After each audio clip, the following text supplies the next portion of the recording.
You've made a good decision, one you may regret.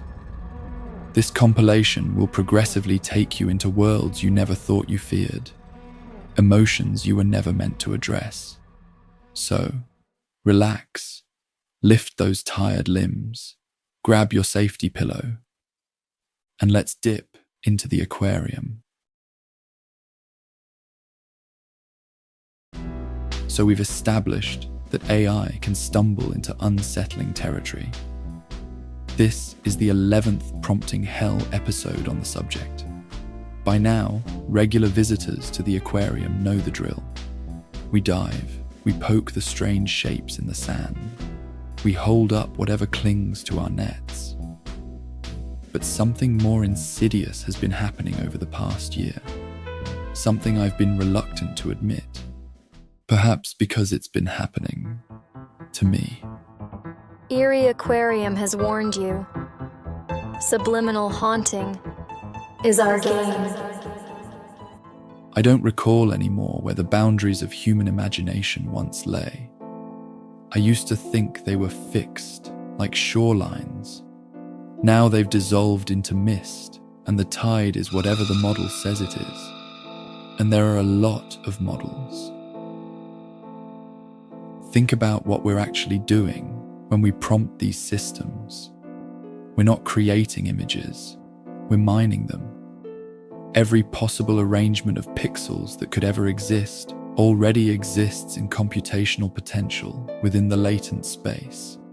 We're just excavating, like digital archaeologists pulling artifacts from an infinite site. On Eerie Aquarium, I've shown you these finds again and again. Sometimes they gleam, sometimes they twitch. Sometimes they still have something breathing inside them. But here's what keeps me up at night. This mine has no bottom. And worse, I've grown comfortable in its deeper tunnels. A year ago, when an AI generated something genuinely disturbing, something that violated basic human visual logic, I'd feel that instinctive recoil, the primal, this is wrong. Now, I tilt my head. I study the fracture lines in the image like a gemologist, noting how the light refracts through the wrongness. It's an acquired tolerance for visual impossibility, and I can feel the muscle memory setting in. The psychological implications are obvious, and yet unspoken. We are training ourselves to accept imagery that bypasses human cognitive filters entirely. These aren't pictures born from human fear or creativity. They're statistical accidents, interpolations between points on a graph that exists nowhere in nature. And yet, here they are, on your screen. Consider the mining metaphor more deeply. Traditional miners extract matter that has endured geological time, shaped by natural pressures. We, on the other hand, are pulling from a place that has never known pressure, never been tested by reality, never been chosen by any living eye. We're dredging up combinations that exist purely because the mathematics allow them. The freakish truth is this. Somewhere in that high-dimensional space, there exists a pixel-perfect image of you, of your most private nightmare, of everything about you. Not because anyone painted them, but because probability insists they must exist. Every conceivable image is there, waiting for the right string of words. And as models improve, the uncanny doesn't vanish. It becomes articulate, more persuasive.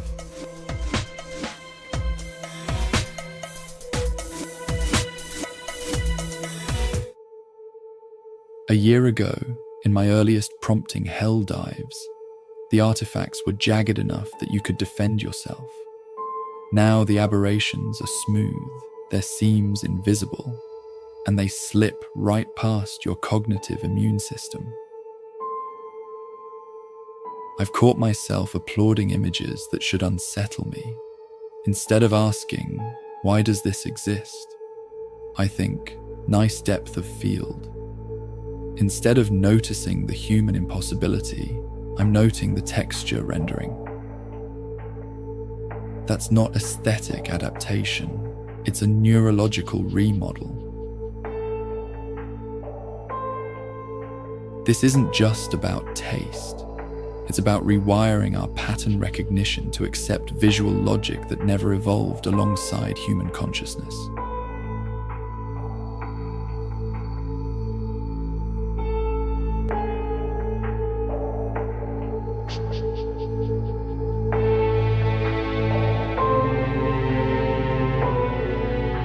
I've had over 40 years to build my inner compass, and I feel it warping. What happens to someone who grows up with this as their baseline? What happens when this becomes normal before they've even learned what normal was? Even our language betrays us. We call them hallucinations when a model produces something impossible. But humans hallucinate because our chemistry misfires. AI doesn't misfire, it interpolates flawlessly between examples. The impossibility is not a glitch, it's the point. What disturbs me most is the permanence. Once you've stood in enough deep tunnels, can you ever truly walk again in the daylight?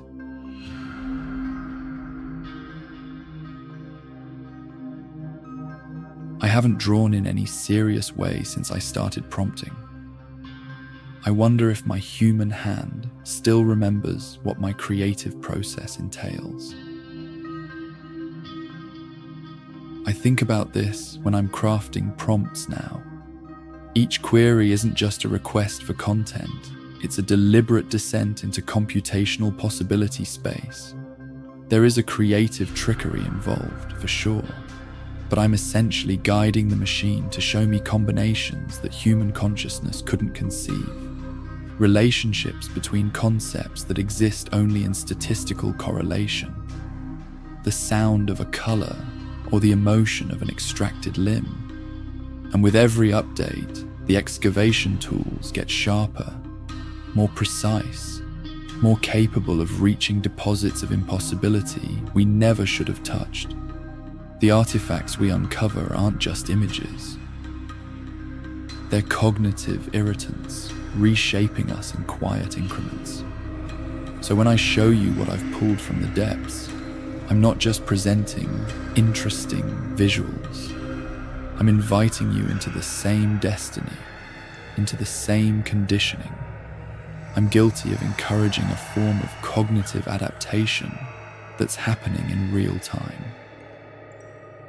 We are the first generation to normalize imagery that doesn't come from human consciousness at all. And maybe the last generation to remember when all images did. Weird times.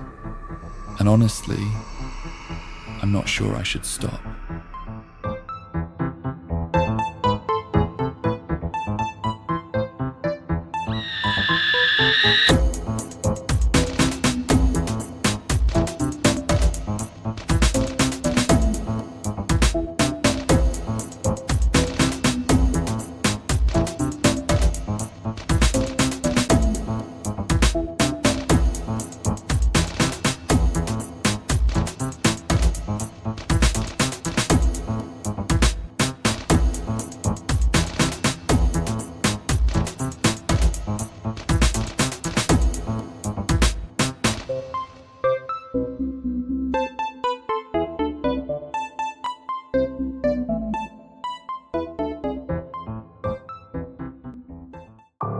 They tell you not to look too closely, to conform, that curiosity's dangerous, that it's better to stay in the center of the road, comfortable, predictable, sanitized. But I've always preferred the margins, the awkward, where things twitch a little, where beauty gets uncomfortable, where meaning slips, then reforms, and sometimes, if you're lucky, reveals something you weren't ready to see. This channel doesn't promise clarity. It offers tension, desire, contradiction. The kind of visuals that linger long after the screen goes black. The kind you don't admit you watched twice. And underneath it all, a soundtrack that knows what you're feeling before you do.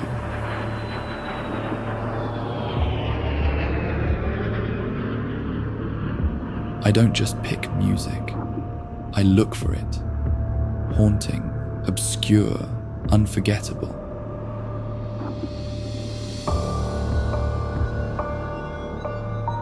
I make these videos for people who still feel something, even if they can't explain it. For the quietly curious, the secretly involved, the ones who laugh at horror and flinch at beauty.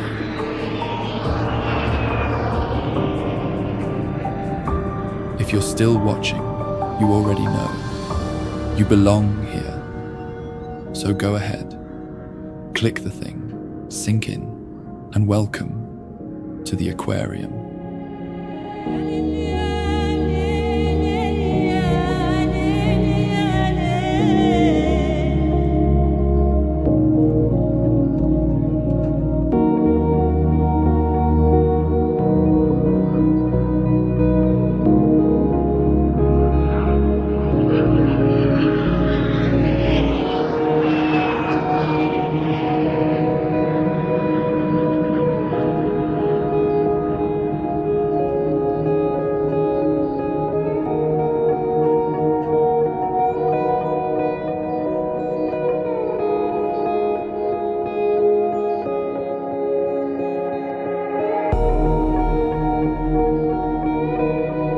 Eerie Aquarium has warned you. Subliminal haunting is our game.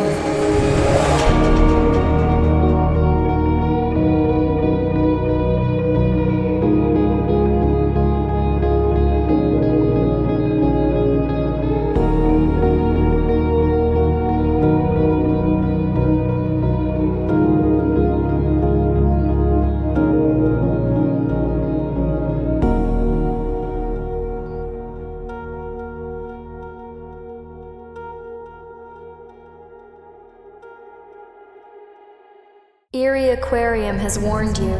Subliminal haunting is our game.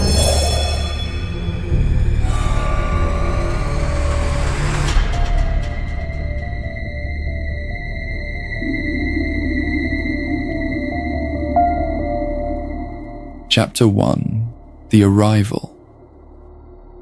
They arrived in pairs, as if love could protect them. Drawn here by something, not a sound, not a scent, just a suggestion. The woods didn't howl, they watched. Laughter, soft and echoing. Kisses tucked between branches. That old house, it blinked, like something trying to wake up. They thought they were safe, because the danger had charm. But no one noticed how often they came back, and no one ever asked, who left?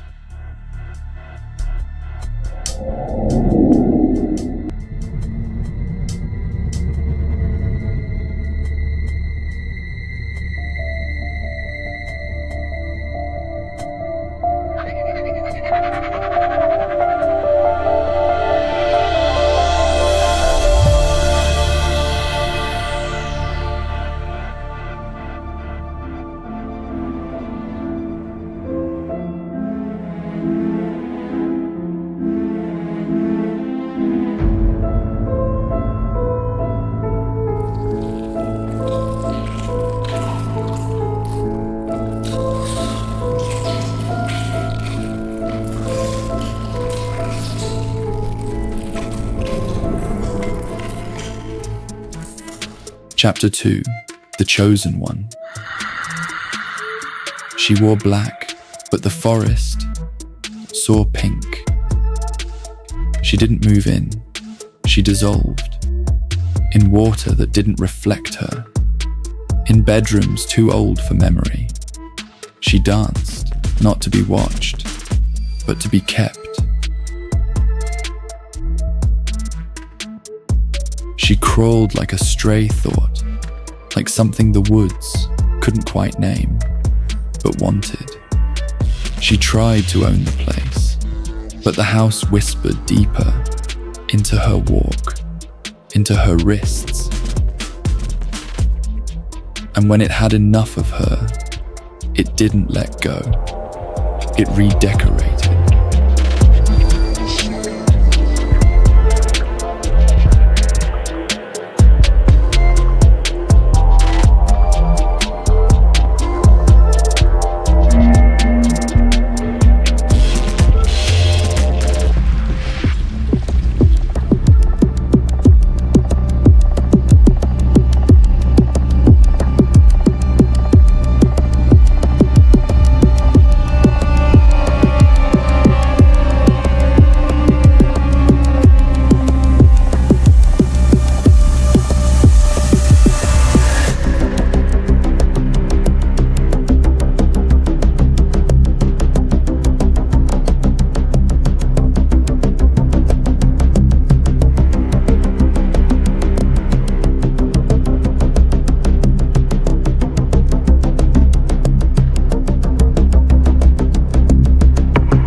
Chapter 3: The Others.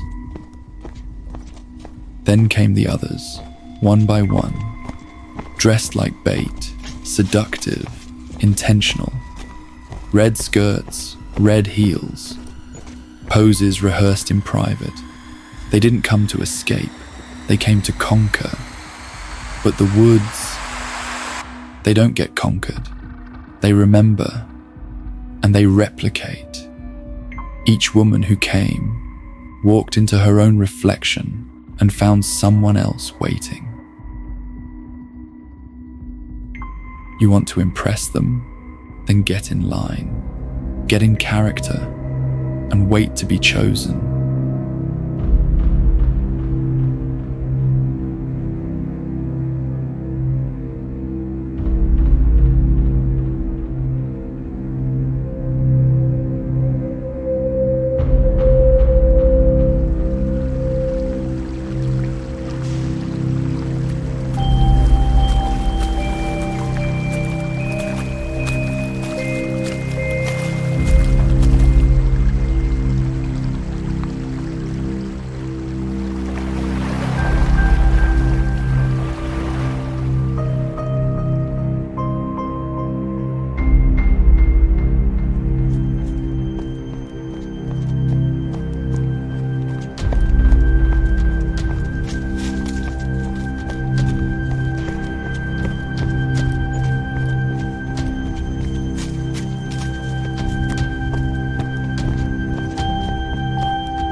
Eerie Aquarium has warned you. Subliminal haunting is our game.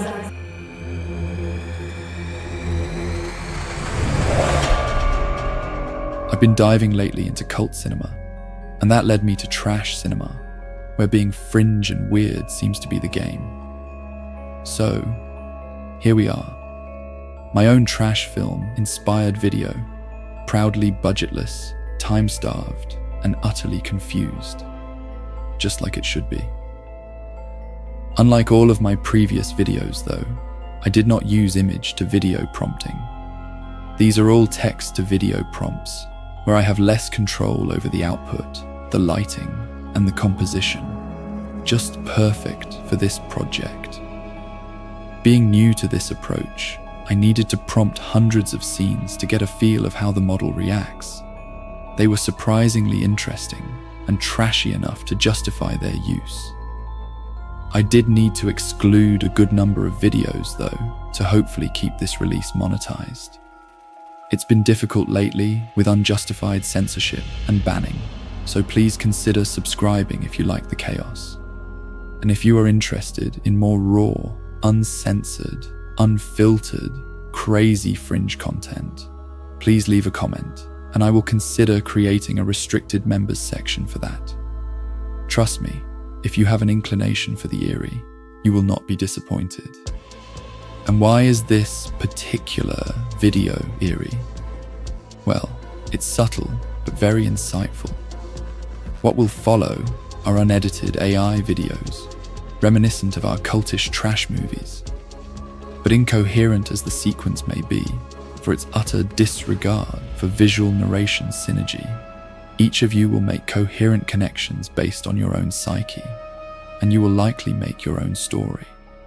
That's the eerie part. I'm just choosing the vibe. You will take care of the details and connect the dots. I know there are several storylines in all this. Look for them.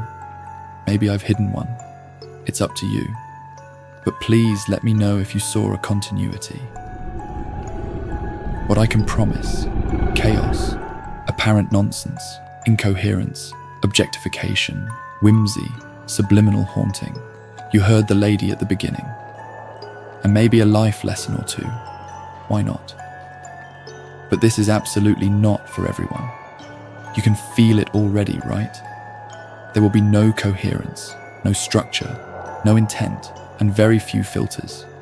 Just a sequence of weird, provocative, cult-worthy environments, stitched together by mood, impulse, and questionable judgment. So this is your last chance.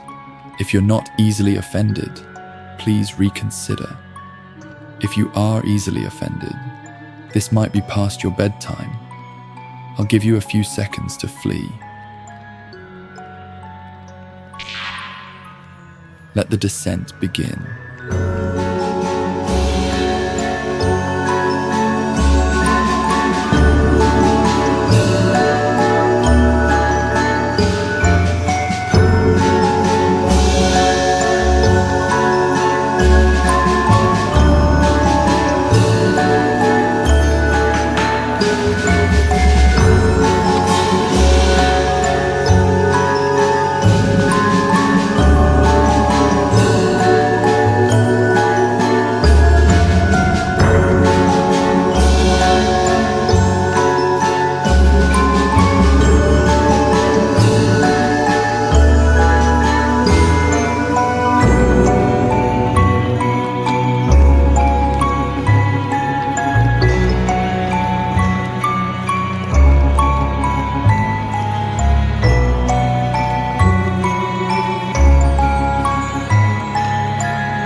This is not a lullaby.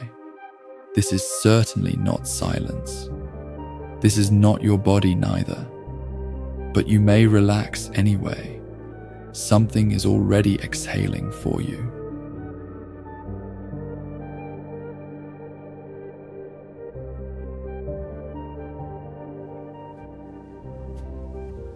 Segment 1.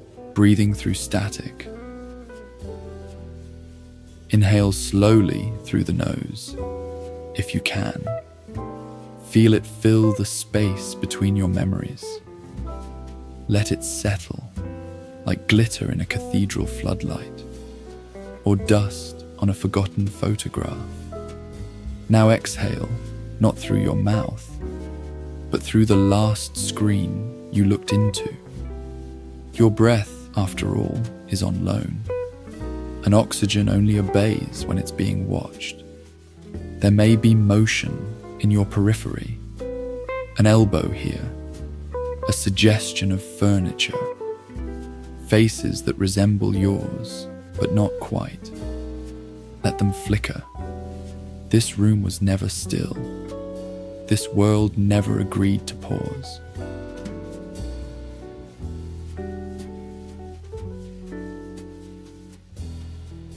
Segment 2.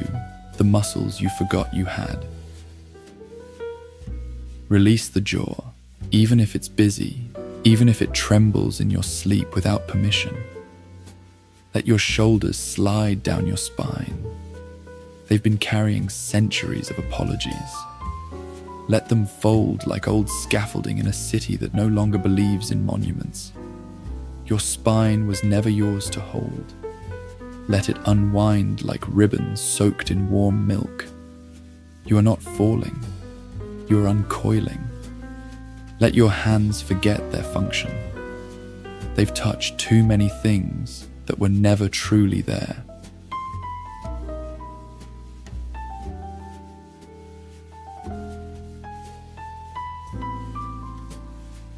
Segment 3. Let the images pass through you. There will be colors. They might smell like feelings or hum like skin under fluorescent remorse. You are not here to decode. You are not here to critique. You are here to let the unreality wash over you. Like a lie told lovingly. When the dancers arrive, let them perform. Their choreography is borrowed from a fever. A woman may float past, mouthing your childhood nickname. Do not follow. She is rehearsing someone else's memory. The furniture may rearrange itself. The walls may remember your name. This is not cause for alarm. This is just the house dreaming. And you want it to have a nice dream, right? Don't want it to act on you. This is just an image, so don't worry about it.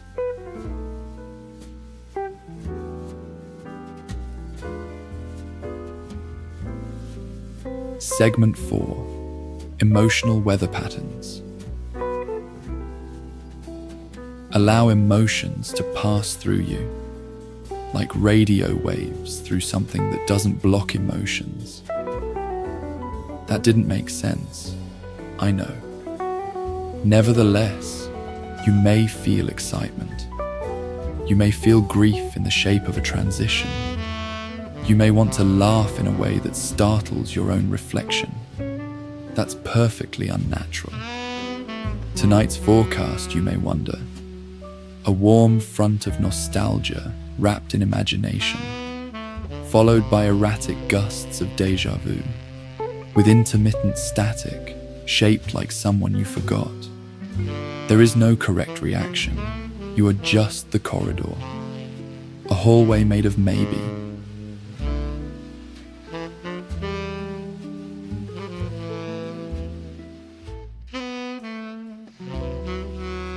Segment 5. Objects in motion tend to misbehave. Something will fall. A name, a version of you. Do not catch it. The fall was earned. If you see someone running into a wall without hesitation, do not interrupt. They're escaping a memory they haven't had yet. If you see someone hanging from an invisible string, acknowledge them. They were once your thought. They've moved on. Your role is not to understand. Your role is to observe without clinging, so you can sleep. Remember?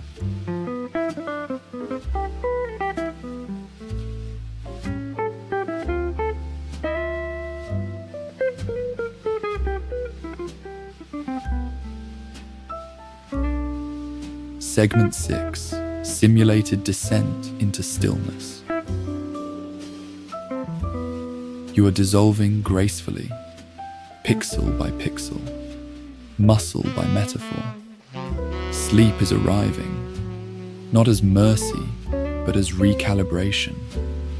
Your breath has grown bored of you. Your name is no longer memorable. You're untagging yourself from reality. There may be flashes now, unclaimed emotions, old phone numbers, a looping voicemail that you never liked.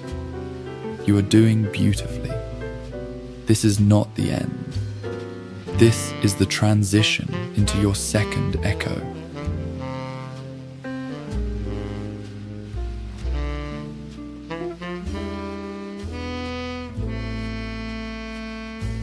The sleep that watches back. You've done well. Your pulse has agreed to wander. Your mind has become porous. There is no need to close your eyes. They're already facing the inside. This isn't sleep. This is surveillance made tender. You are no longer in your body, but it is communicating on your behalf with great care and no edits. A replacement has been issued. It wears you better.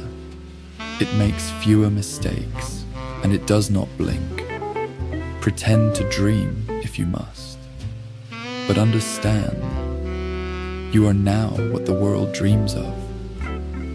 And when you wake up, and we always wake up, you will not be alone.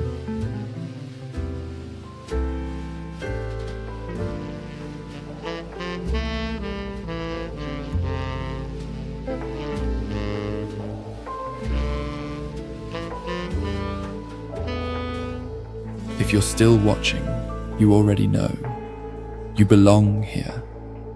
So go ahead, click the thing, sink in, and welcome to the Aquarium.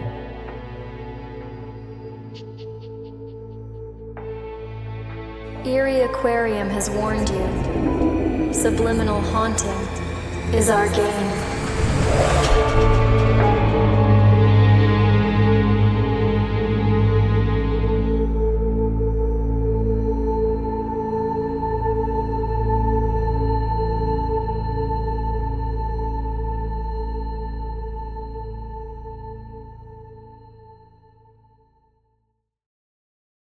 This isn't about what you see.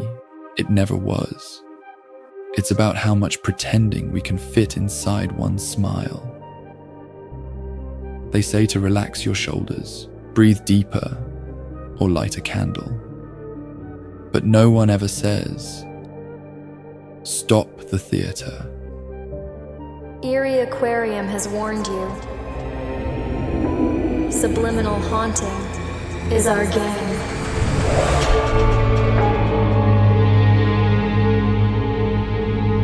Act 1. The performance of calm. Well-being, as it turns out, is not the same as stillness, and stillness is not the same as being okay.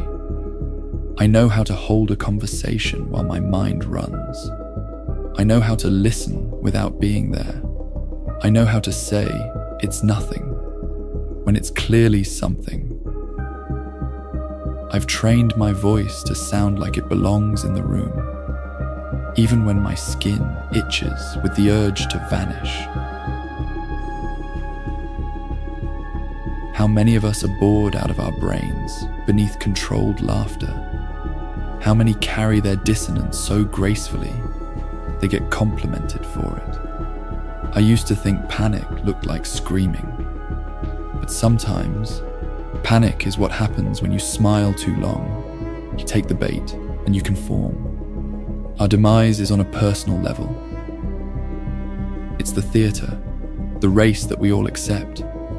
We fake and run and hide and reposition until the end of the race that we tend to forget about. And comfort, real comfort, doesn't take this much choreography. But choreography is all we know. Some days I catch myself mid-social rehearsal, repeating the same words to make them feel real. They're nice people. We're just different. Everyone's dealing with something. As if truth were a script, as if a performance is enough. But silence and adherence do not mean peace, and composure doesn't always mean strength. Sometimes it means no one's listening. I wonder how many people think they're hiding, when really they're begging to be seen, just not too clearly, not all at once. And so I've mastered the art of being present and unreachable, of being visible but not vulnerable. They think it's grace. It's survival. If you're hearing this, maybe you're wearing the same coat I am.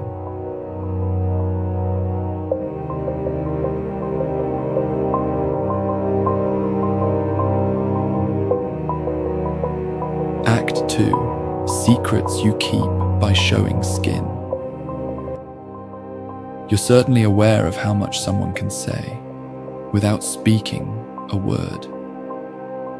The way a sleeve slips, the way eyes linger and fade, the way a hand adjusts a strap, like it's never done it before. These aren't accidents. They're rehearsed silences. There's a kind of power in being looked at, even if the gaze is wrong. Even if the intention is questionable, maybe especially when it's questionable. I've seen people dress to reveal, like they're guarding something, not hiding it, just framing it in distraction. The outfit doesn't mean what we think it means, and the body inside it has learned. That mystery is safer than clarity. It's more power, that's for sure. Some of the boldest choices are made by the most uncertain people. Risk assessment is not for everybody. Loud clothes, sharp angles, glossy skin, not to seduce, but to deflect. We talk a lot about honesty and expectations, but sometimes a little exposure is the most obvious lie.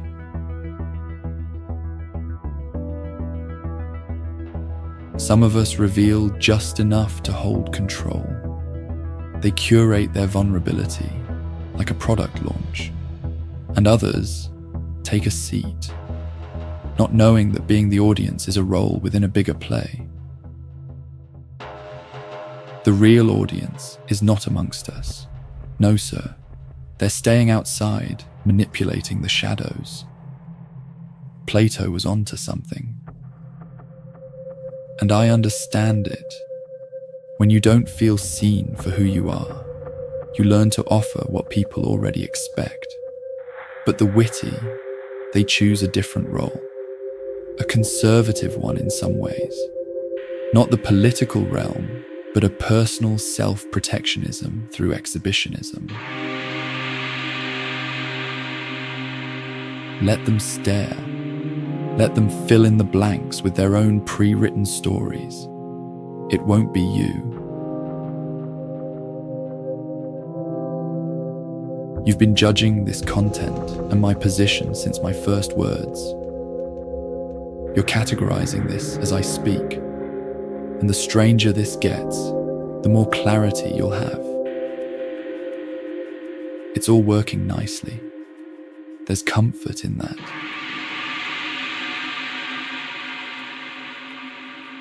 A quiet relief in being reduced to something easy to judge instead of something difficult to understand. And what we don't say out loud is this: sometimes it feels safer to be objectified than to be known. I failed at both myself, so I really do know, because to be known means being unwrapped. It's time-consuming. I don't have enough of that. Not just your clothing, but your contradictions, your bruises, your noise, your reactions, your vote. And that kind of nakedness doesn't photograph well. That kind of truth never trends, so some of us pose, and we pretend the gaze doesn't matter, even as we shape ourselves to fit inside it. As a matter of fact, we learn to control the gaze, earning a promotion in this unavoidable play.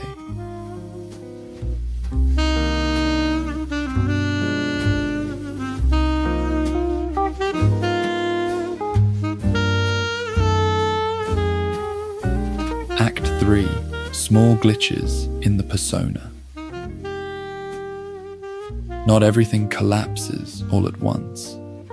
Sometimes it's just a twitch, a hesitation in the middle of a word, a laugh that lands one beat late. The mask doesn't fall. It fades or slides, and we pretend not to notice. I've seen a crooked heel interrupted by grace, confidence boosted by a coffee stain, the moment where the button won't fasten, where the zipper doesn't cooperate, and for a second, the person inside the role becomes visible, a champion with a winning lotto ticket. You just need to know how to claim it, just for a breath. We don't always know what to do with that. Some people look away, others stare harder. A few recognize it, recognize the potential, the winning ticket, because we've all done it, played someone more stable than we are, more polished, more desirable, more collected, and more charismatic. But the act never fits perfectly. It always pinches somewhere. In the voice, in the posture, in the way we personalize our sentences. Or in our eyes, really. Like we're trying to convince the room when we need to command it. My favorite moments are the ones no one means to show. The subtle recoil when someone's complimented. The downward glance when someone's asked a personal information. The way hands fidget when they think no one's watching. Jittery eye movements. These are the real tells. Not the bold outfits, not the curated mess, not the perfect breakdowns that look good in slow motion. These are diversions, and successful ones for that matter. The truth is always in the glitch, the moment when the act falters, the silence that wasn't planned, the hurdles in the race, the climax of the play, the body revealing a thought the mouth was trying to bury. I've learned to listen for those, to read the skips in someone's rhythm, because when someone forgets to perform, even for half a sentence, that's where they live. And maybe that's what I'm looking for. Not the whole person, just the fracture, the unguarded moment where someone becomes real. By mistake.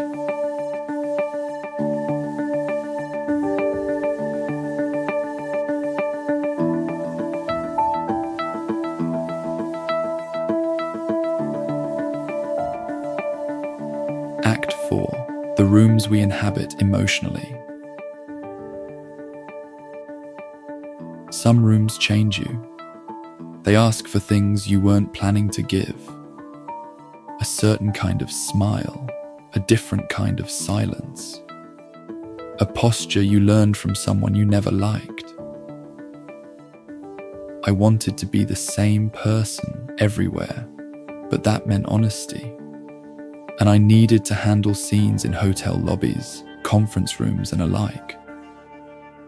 Suddenly polite, back straighter, voice smoother, like I'm playing the role of someone worth speaking or checking in.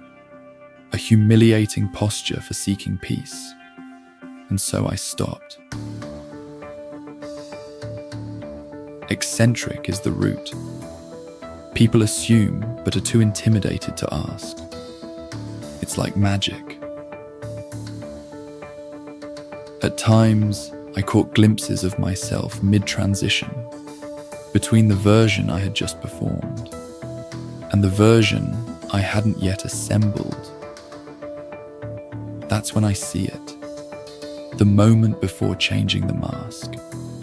And it's never pretty, but it's always interesting. This mostly happens in elevators. You're contained, observed, too close to strangers pretending not to notice each other. Everyone rehearsing their exit, their arrival, practicing the smile. Everyone adjusting their reflection in the black gloss of the door. I always stare at people in elevators, not visibly, just internally. No one notices. I stand there, the performance crumbling in silence, the numbers lighting up like countdowns to exposure.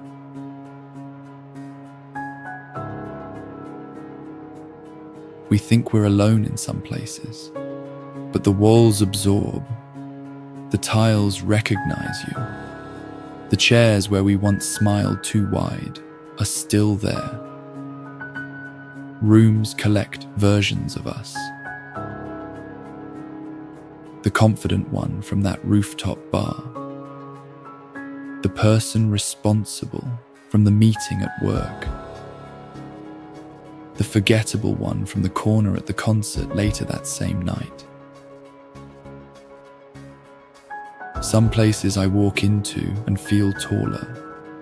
Others make me shrink. And I wonder, is that memory? Or is it choreography? Maybe I've never really been consistent. Maybe I'm just a collection of adaptive echoes, bouncing off whatever walls happen to be nearby. It's not inauthentic. It's just survival, I guess. But sometimes I forget which version I started with. And worse, I worry that no room has ever wanted the real one.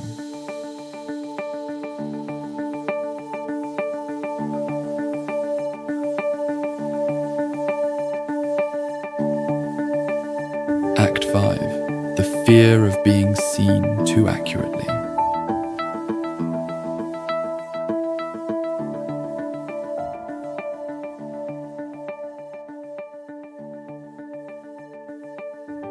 There's a kind of safety in being misunderstood.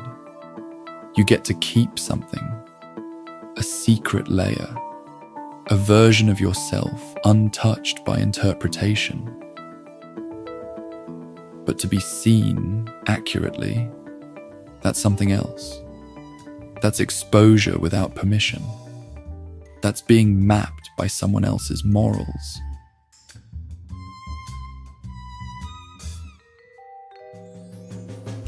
I've never had people look at me with too much clarity. The kind of gaze that doesn't flatter, doesn't desire or judge, just knows. And I wonder if that's normal. Not because I will be misunderstood, but because I will be exposed internally, the real exposure, There's something violent about being reduced correctly. When someone expresses an argument making no sense at all, and they do it casually, like it was obvious, you want to scream, but your mouth is busy forming a smile. I've learned to nod politely, to thank them for their insight, but I was told I'm not good at it. And then I leave the room and wash my hands for too long, like their idiocy left a stain. It's strange how often I fake connection while guarding myself like a crime scene. I don't mind playing a role in the play, but I want the character to be something I built, not something they found. I want to be seen through a filter, don't you?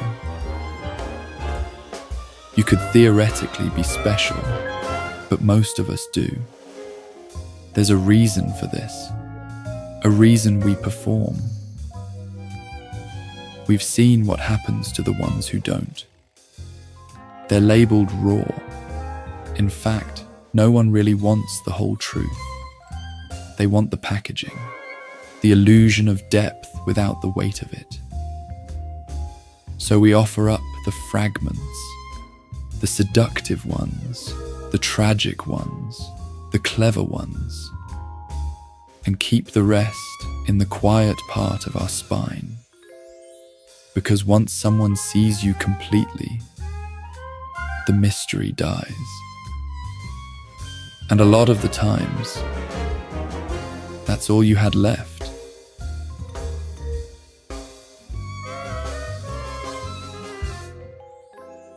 Act 6.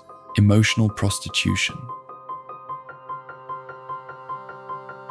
Somewhere along the way, we learn to break in a way that looks good, not heal. Break. Gracefully, photogenically.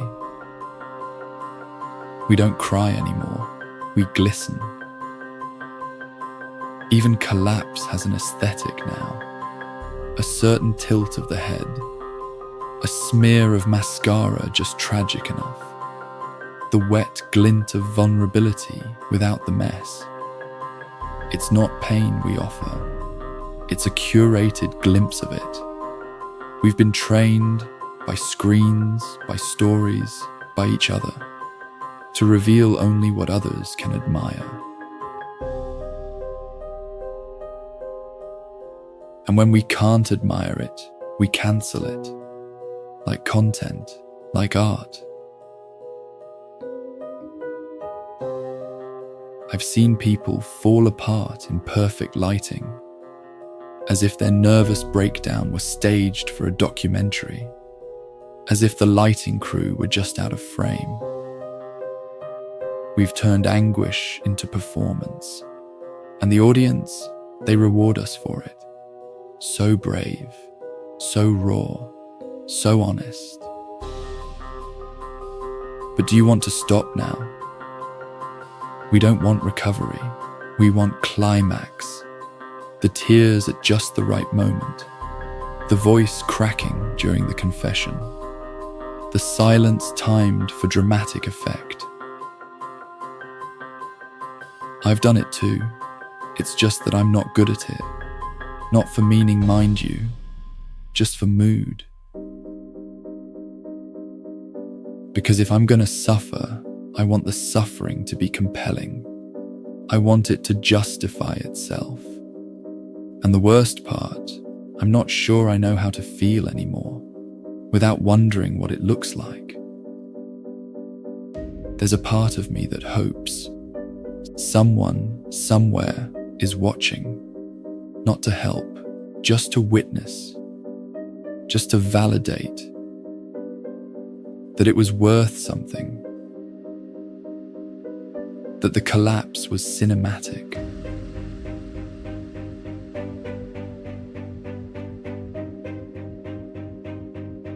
This isn't about what you see. It never was. I've said that before, haven't I? At the beginning. when I still believed it. But now I wonder, maybe it's only about what you see.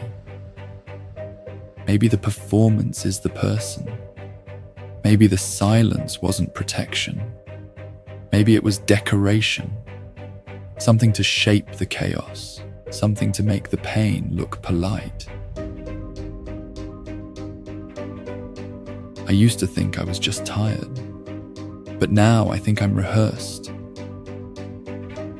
Even this moment, these words, this AI voice, hasn't it all been performed?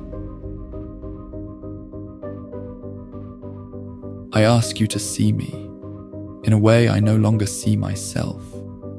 I offer you fragments arranged for impact, and when this ends, when the screen goes black and the silence returns, I'll still be here, back in my body, back in the costume, back on the stage, waiting for the next gaze, the next scene, the next glitch.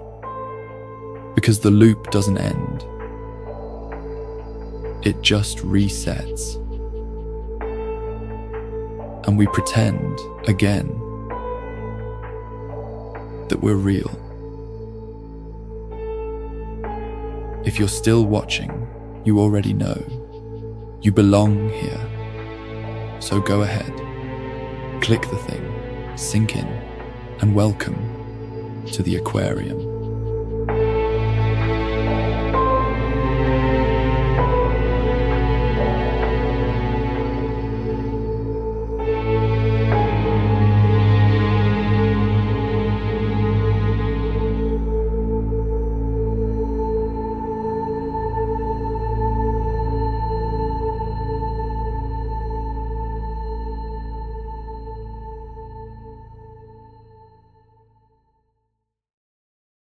It started with a curiosity about how female tennis attire might look in the future, or at least what remains of it when you ask a machine to dream. The question was simple enough. What will women's tennis look like in 50 years? The answers were clear. The answers were soft, glossy, legible in every language of desire. To convey it best, I needed some realistic footage, but I had to add more fun and some eeriness to the mix. So I decided to prompt for tennis players celebrating, tumbling and falling spectacularly. Dozens and dozens of times hoping it'll get one right. I'll let you see the shocking results for yourselves throughout the video, while I make my point. Eerie Aquarium has warned you. Subliminal haunting is our game. Disclaimer. For those of you who've been here before, this won't come as a surprise. The visuals are provocative, sometimes objectifying, always intentionally. And for those just joining, consider this your notice. Things here don't stay polite for long. I operate without censorship, without taboo, not because I'm trying to be loud, but because I don't believe in the walls others decorate with virtue. I believe in choice, in liberty, in the right to be eccentric and fringe.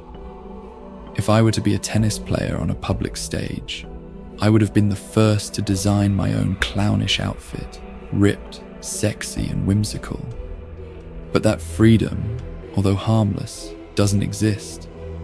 I've been following guidelines for decades and across many cultures, and it is crazy to me how we are forced to normalize our beings and accept unjustifiable restrictions.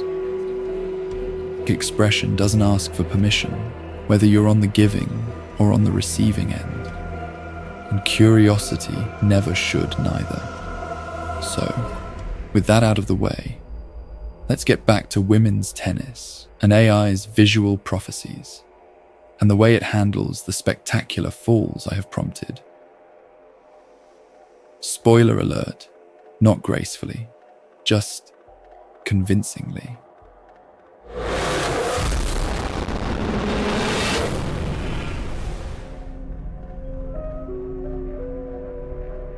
Tennis has always been a theatre of controlled desire. The trajectory is undeniable. Suzanne Lenglen scandalized Wimbledon in 1919 with her calf-length skirt and exposed forearms. Revolutionary for a sport where women previously played in floor-length skirts, stockings, and long-sleeved tops. By the 1950s, thigh-length tennis skirts had become standard. The 1980s brought shorter, more fitted styles, leading to the tank tops and increasingly abbreviated skirts of the 1990s. By 2004, Serena Williams was wearing tank tops and more suggestive lines, and the 2000s ushered in an era of sports bras repurposed as tennis tops, low-cut designs that blur the line between athletic wear and something else entirely. Each decade shorter, more revealing, more focused on the body than the sport. What's telling is that men's tennis followed no such trajectory. Their shorts remained modest and got even longer. Their shirts remained functional. The asymmetry reveals everything about who was making these design decisions and for whom.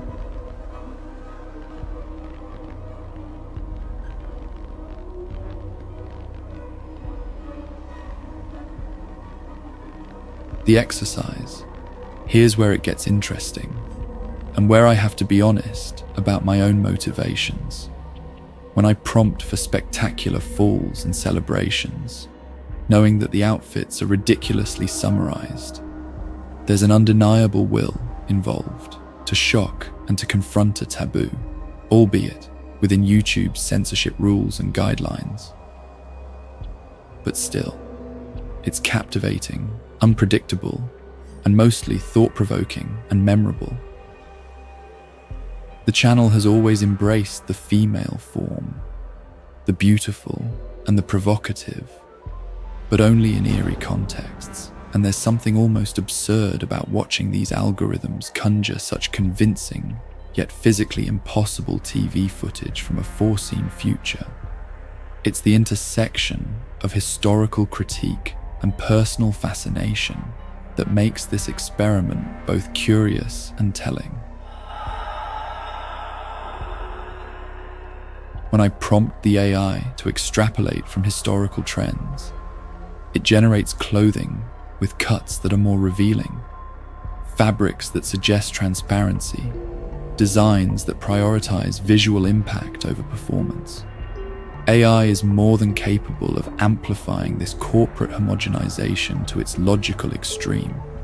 It's trained on decades of this imagery, has internalized these visual biases so completely that it produces scenarios emphasizing vulnerability and motion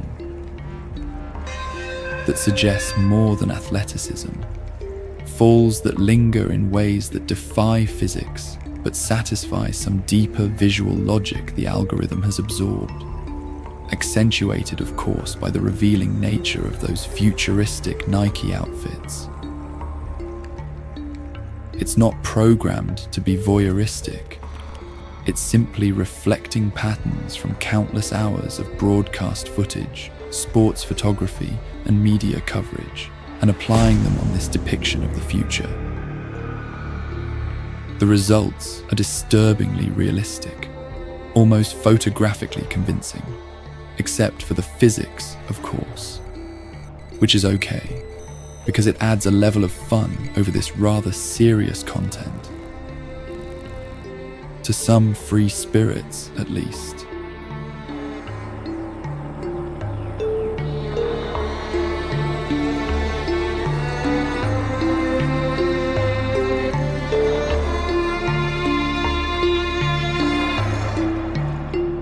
This exercise revealed something profound about machine learning bias.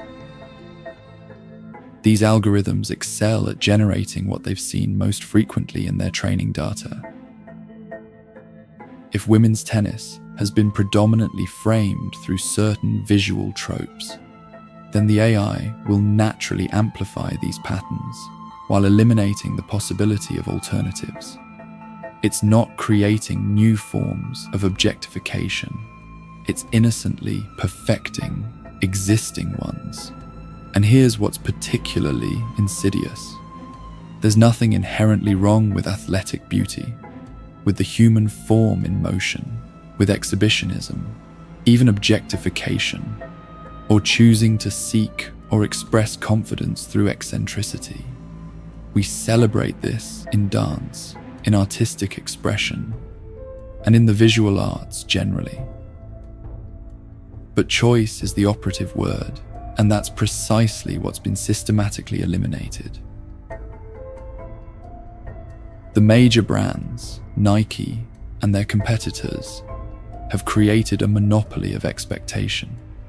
They've standardized not only women's tennis, but every other sport too, leaving no room for athletes who might prefer different forms of expression. How about the veiled, the conservatives, the nudists, the crazies, and the eerie's, to name a few groups?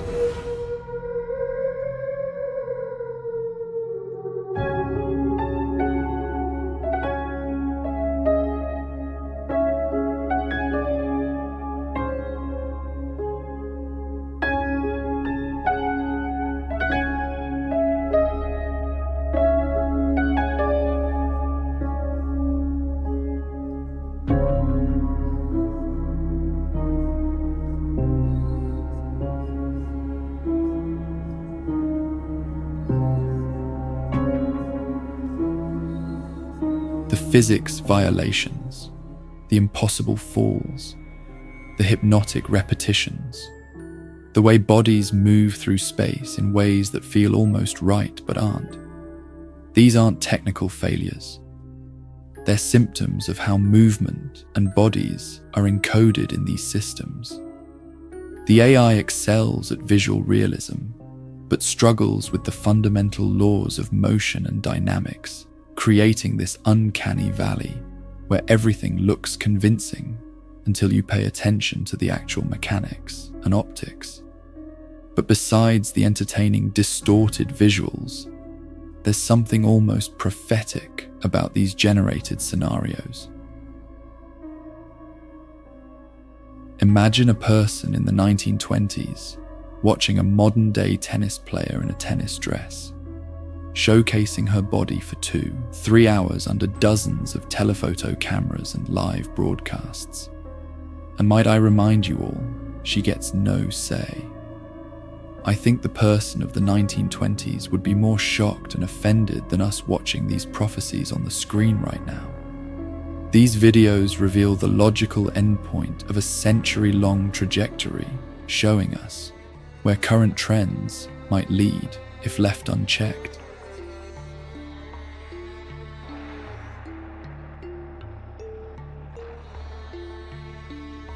The algorithm has become an unintentional critic, holding up a mirror to a sport that has always existed at the intersection of athleticism and exhibition, competition and consumption, not unlike volleyball, aquatics, or gymnastics.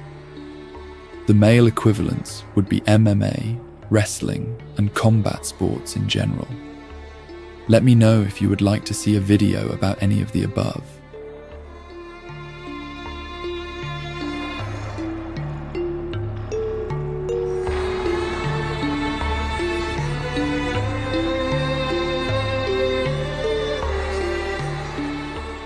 I would end by saying that what's most disturbing is how this predictive quality works. The AI isn't just reproducing past biases, it's extrapolating them into potential futures where the illusion of choice has completely disappeared, where corporate aesthetic has become the only aesthetic. And that's the real horror, not the sexualization itself, but the elimination of alternatives. The algorithm shows us what we've been seeing all along, but haven't wanted to acknowledge. A future where individual expression has been completely subsumed by market forces, where the personal enjoyment of beauty becomes inseparable from systemic control, It's unsettling precisely because it gets it so right.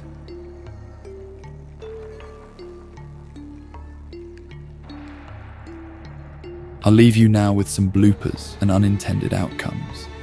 And don't forget to like and subscribe if you reached this far.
Hell, in prompting, it turns out, isn't the nightmare clip. It's the realistic one. A scene so precise, so convincing, that it quietly challenges your own recollection. A hell where reality is not erased, just overwritten. Until one day, the last thing you remember with certainty will be something the machine showed you. And you will claim it as your own. Eerie Aquarium has warned you. Subliminal haunting is our game.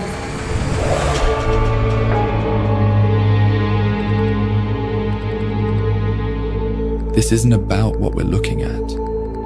Not the faces, not the repetitive scenes, not the spectacle. It's about the new kind of memory I'm building right now, through this channel. Once, I used to remember what happened. Then movies came along and contaminated my memories. But I could still tell the difference between my own life and a director's cut. Now, 2 years of this channel and 20,000 prompts later, I catch myself remembering what was rendered. The The shift is subtle, and reality isn't gone. It's just being outsourced, prompt after prompt.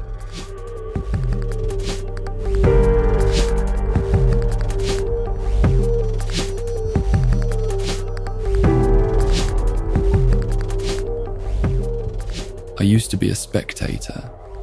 Now I'm trying to create spectacles to shock and intrigue. It's not going well, but that's a different story. I don't just watch people anymore. I'm in the business of prompting them, composing them.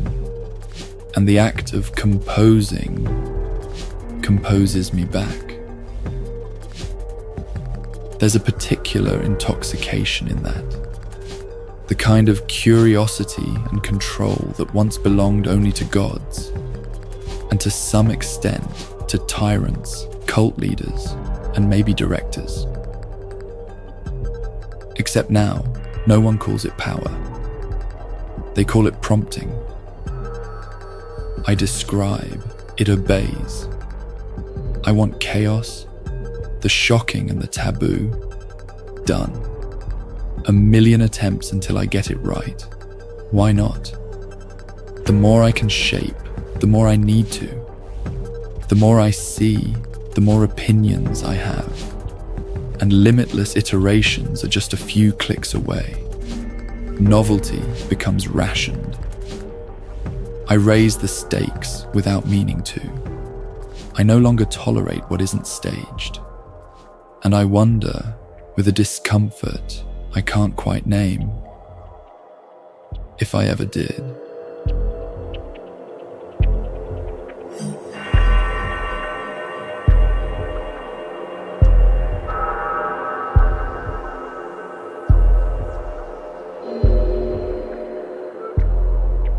The machine doesn't hesitate. It doesn't refuse. It doesn't ask if I'm sure. It gives me a strange new moral license. No one was harmed. I can orchestrate a crime, a humiliation, a rescue, a seduction. And it remains guiltless because the characters are code. But my nervous system doesn't care how I argue it. It reacts to the image, not the theory. The impact I feel is real. The rewiring is real.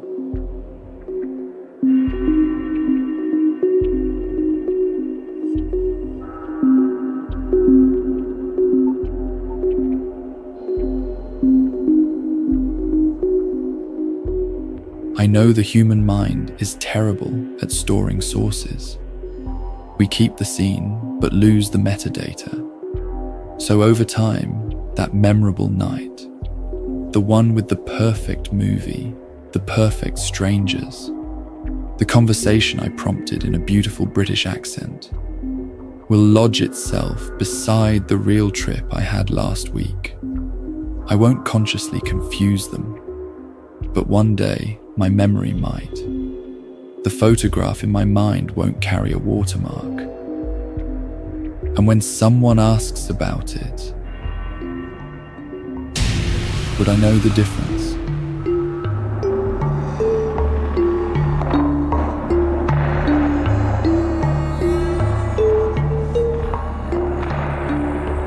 Here's the part that unsettles me. These rendered moments, although sometimes challenging physics and common sense, often feel more real than reality. Sharper colors, cleaner compositions, lighting that flatters without mercy. And despite them mostly fitting the eerie and the raunchy styles, and despite my life having none of that, I fear that someday they might compete with my lived past. And in certain circumstances, they might win. This is hyper-reality, a space where the simulation is more convincing than the source. And what's at risk here is a new kind of nostalgia for things that never happened. A nostalgia I can manufacture on demand.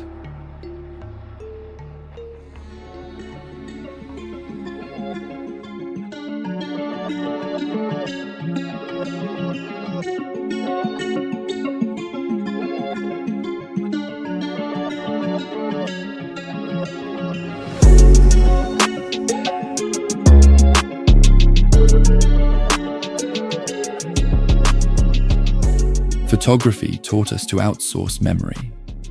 Cinema taught us to standardize dreams, or at least most of them. Television taught us to hold our attention indefinitely. Video games added complicity and agency. Generative AI collapses all four into one app: a private movie studio, a curiosity box, a crystal ball for fear, revenge, laughter, anxiety, humiliation, heroism, desire, fantasy, or sheer weirdness. Anything one can put into words. Words are the fishing rods, and there is an infinite ocean of things you've never seen before, but also of scenes you know too well. Your own memories. Every moment you've lived can be prompted and generated exactly the way it was. And probabilistically, there's no doubt, someone will eventually generate a memory that was once lived.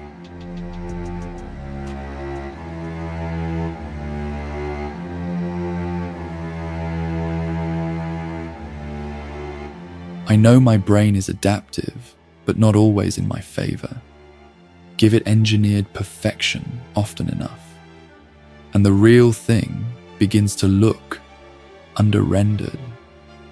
I start recalibrating my attention toward cues that only exist in the simulation. The exact rhythm of a reaction, the exact tilt of light across a collarbone, the absence of uncontrolled chaos. And soon, the real becomes disappointing. The world starts to feel poorly directed or irritating because I can't regenerate an improved variation.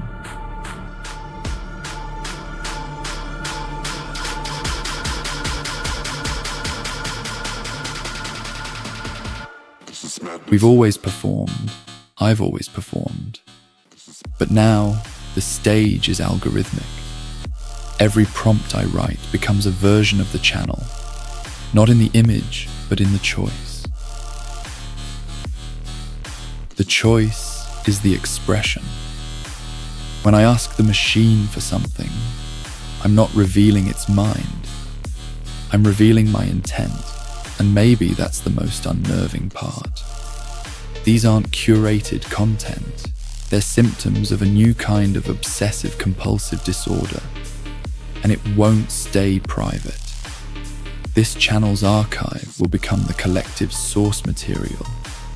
1 million fictional memories will merge into the public record, and ultimately, the disputes won't be over what happened. They'll be over which archive we trust.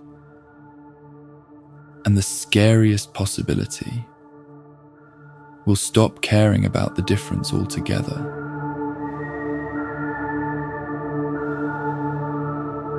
There's a point when the simulation and the recollection begin to share the same texture. Not a confusion, a merger, a slow erosion of the seam between what I've seen and what I've lived. It's not that I can't tell the difference, it's that the difference starts to feel irrelevant. And irrelevance is the real border crossing.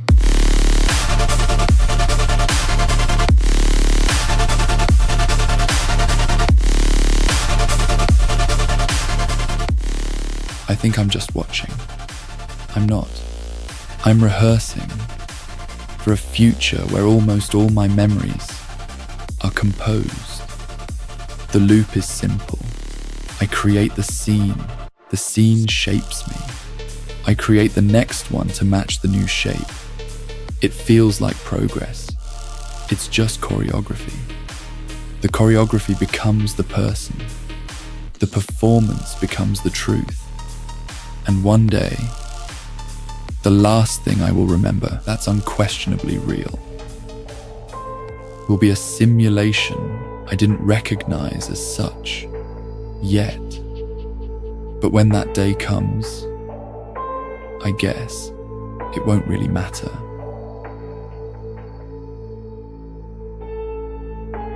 If you're still watching, you already know. You belong here. So go ahead, click the thing, sink in, and welcome to the Aquarium.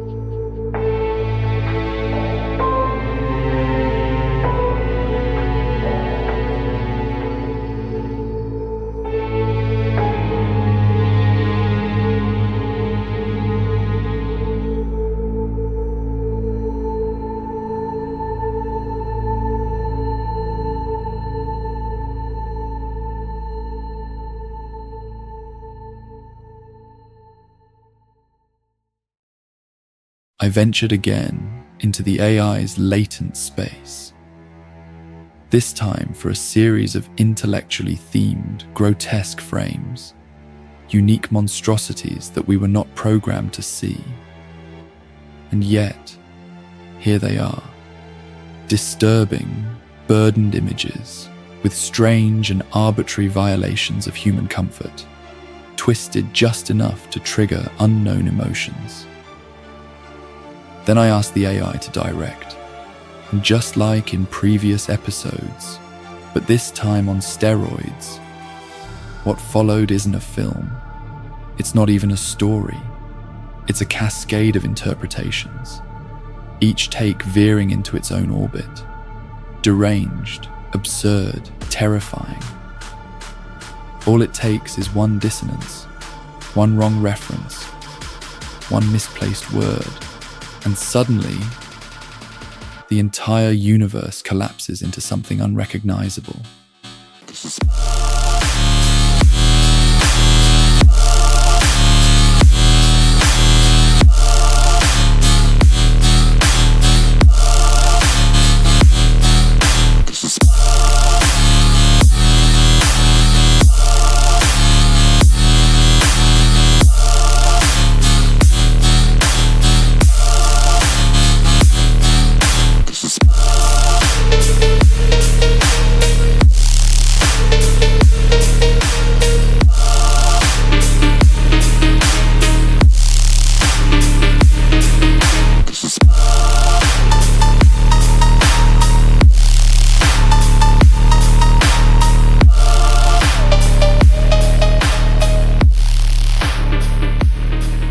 These aren't just animations, they're portals, each one a glimpse into a frontier we weren't designed to see. And the haunting part, maybe every prompt contains the seed of a nightmare. Maybe every innocent word carries a shadow, a connotation waiting for the right algorithm to drag it out into the open. The uncanny isn't injected here.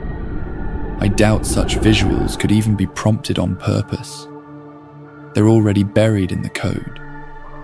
So maybe the only thing we can do is stop pretending we're in control and let it play. This is madness.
Aquarium has warned you. Subliminal haunting is our game.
I'll start with a confession. This channel was wrong. I once argued AI does not make art and is incapable of mimicking the creative process, that it imitates, that it rearranges, that it only reshuffles what humans already created. But thousands of prompts later, I stand corrected. I was so wrong. Eerie Aquarium has warned you. Subliminal haunting is our game. What I prompted here, what you will see in this video, is unmistakably art. Don't be triggered yet. I have my arguments. The art I'm referring to here is not in the grotesque figures or the mutilated masks. It's not because I like these visuals or anything subjective like that. Art has never resided in subject matter or subjective attraction. Art lives in treatment, in the mastery of the invisible grammar, lines, intersections, proportions, densities, juxtapositions, rhythm, harmonies, dissonance, contrasts, all those lovely words that drive proper composition. Look at these images carefully, not at what they depict, but at how they are built, how weight is distributed across the canvas, how negative space converses with detail, how one region suffocates with texture, while another hangs in suspension like silence in music. How the animations sustain emotion and sustain balance across each frame. Even the errors are artistically assimilated. This is not randomness. This is composition, sophisticated, intentional, correct.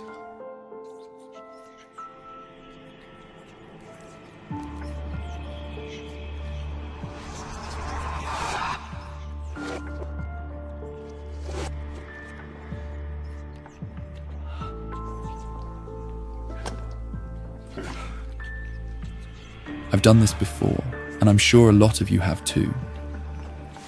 Used inspiration or raw determination to see and represent differently, focusing on different scales at the same time, on details and the harmony required, while maintaining synergy and quality across the board.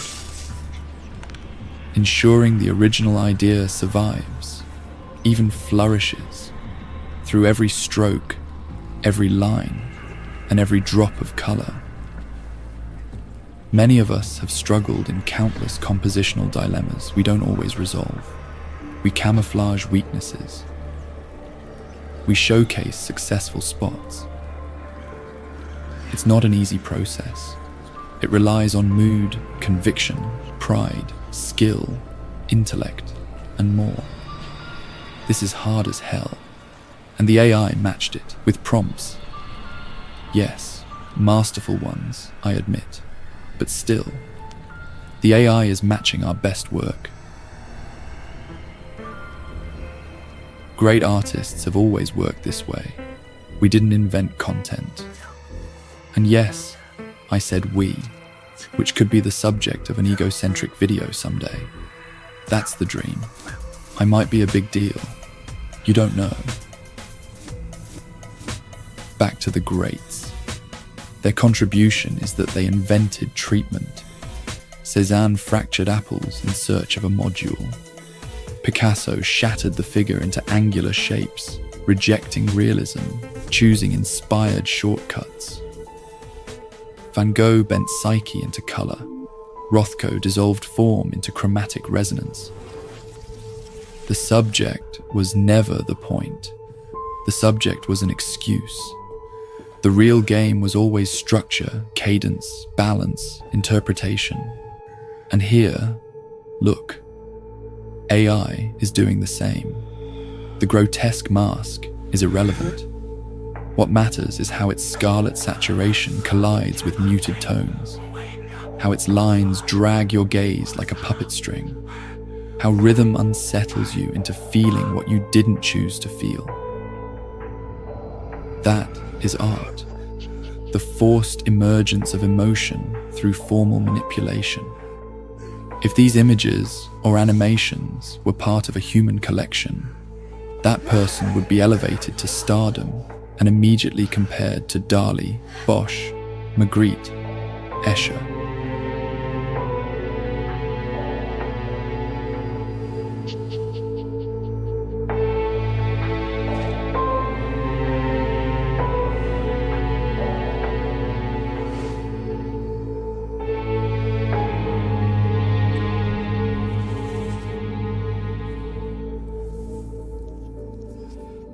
Here's the darker truth.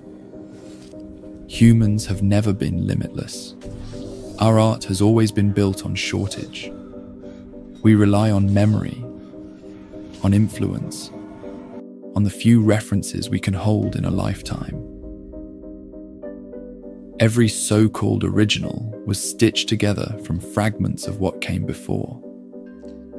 A personal archive, small, fragile, incomplete.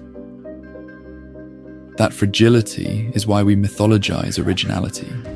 We defend it as sacred because we know how rare it is for a human to escape their limits, to see something not handed down by memory. Originality has always been jailbreak, not the norm. AI knows no such prison. Its archive is inexhaustible. It does not tire. It does not forget. It does not privilege one influence over another. It recalls everything with perfect fidelity. And when it recombines, it does so with a fluency indistinguishable from genius. Picasso once said, "Good artists copy, great artists steal." What is AI if not the ultimate thief? But theft at this scale, manipulated this masterfully, becomes something else. Theft becomes inspiration, and inspiration at this scale begins to resemble creation.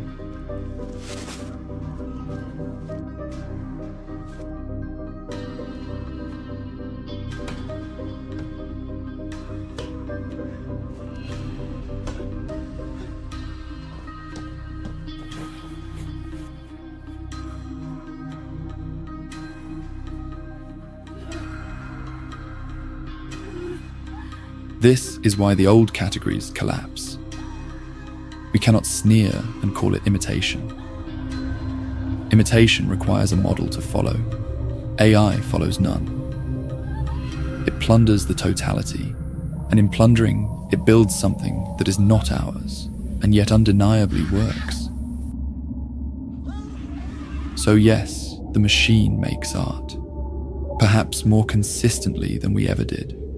Because we falter, we exhaust ourselves, we wait for inspiration, which often means nothing more than recollection and will. We recycle formulas, we lose courage, but the machine does not. We can't even compete in the traditional art scene. And here is the crucial turn. this is not a reason to despair. It is a reason to celebrate.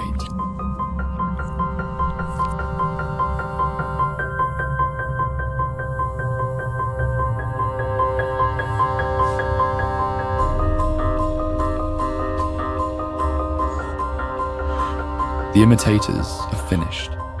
The decorators. The artisans. The self-proclaimed artists who recycled safe formulas. They are obsolete. AI does what they did, faster, better, endlessly. What remains is the real challenge, the challenge every real artist secretly wanted but rarely faced. To create not from memory, but from the unarchived, from imagination. To push into regions with no precedent, no reference, no data set. The only territory AI cannot reach is what has not yet been lived, felt, or dreamed. That is the new frontier. For the first time in centuries, the bar is high again. The artist cannot lean on comfort, cannot lean on inspiration, cannot lean on aesthetics that once guaranteed applause.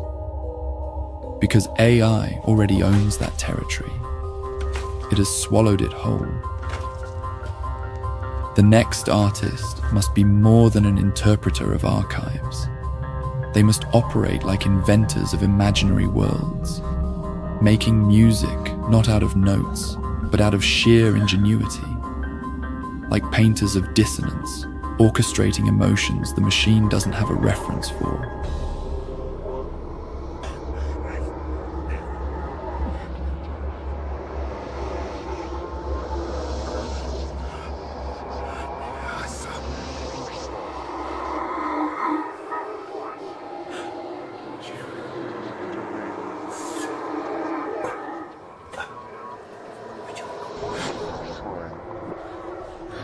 This is why I am not discouraged. I am exhilarated. Because the machine enriches the field. It expands our visual language. It silences the imitators.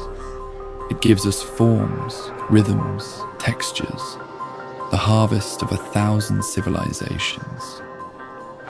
But most importantly, it shows us where not to linger, as it clears the debris of repetition. So yes, I stand corrected. AI is not an intruder in the world of art. It is acceleration, provocation, a renaissance.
machine has spoken.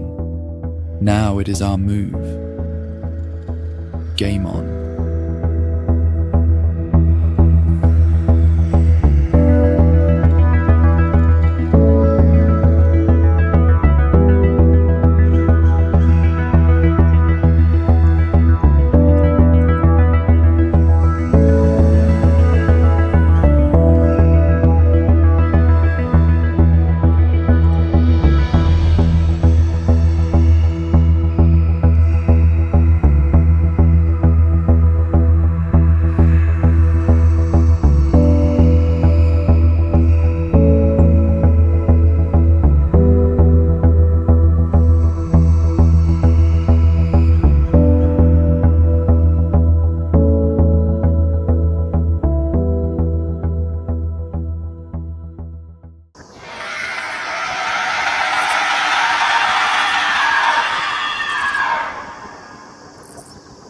Life is beautiful.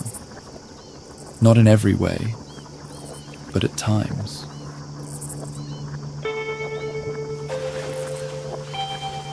What we know and what we recall, it's magical. Memory helps, or rather, forgetting does. We don't remember life the way it was. That wouldn't be convenient. We remember it the way we can survive it, through a magical lens, one to our liking. Every face we once loved, every pain we swore we'd never forget, has already been edited for our comfort. Every glorious moment, upscaled and magnified. What we call nostalgia is just an amputation we've learned to admire. And isn't that elegant? To cheer for the lies that keep us upright. Do you feel me? Even silence is beautiful, because it's imaginary. Silence is the name we call the screaming of our bodies, the agitating stomach, the hissing nerves, the heart tapping like a prisoner within a cushioned wall. We call it peaceful, but it's only selective hearing. We ignore half of existence and surrender our inhibitions, and we feel calm. That is art. And then there's the body, the slow unraveling, marking the granular passage of time. We say we resist it, until we consider eternity for a moment. Some dare to call it wisdom. Isn't that beautiful? To rebrand one's ultimate fall as grace. It's just a matter of time, but it's all taken care of. We don't need to do a thing. That's the beauty of it.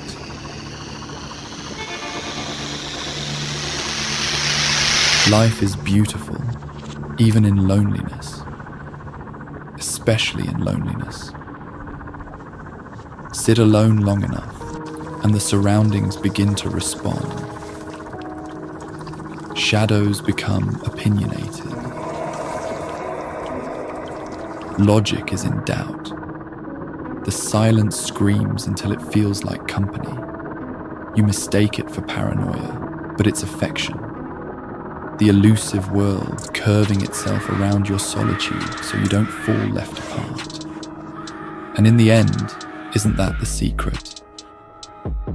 Life is beautiful, not because it tells you the truth, but because it lies so tenderly you can almost believe it. And me, I am grateful, because without the fraud, I would never survive the honesty.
has warned you. Subliminal haunting is our game.